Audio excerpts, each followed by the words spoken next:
Hi, gentlemen. Um, so there's some really kind of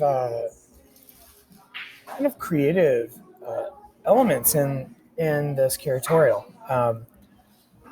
I had no idea that the two of you were actually branching off from the rest of your group, and also you were supposed to review the problem, not the bald soprano.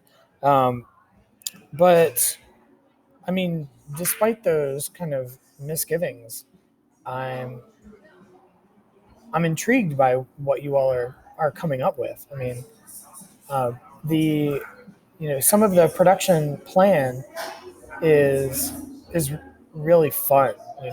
Especially summoning these kind of satirical looks at historical moments in American history. And when I think the '70s and '80s, I definitely think like the me generation, right?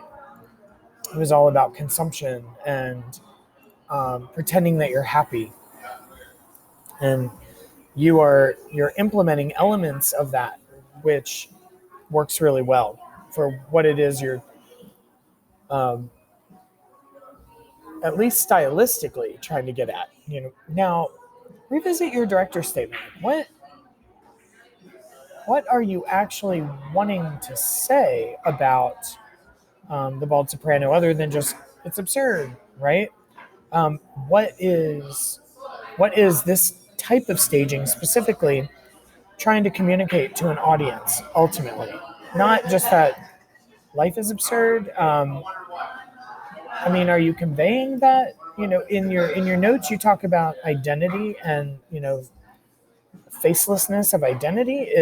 Are you trying to say something about the relationship of consumption to identity? I wasn't really sure, but there is great style in here, for sure. There's definitely elements that would make a compelling staging.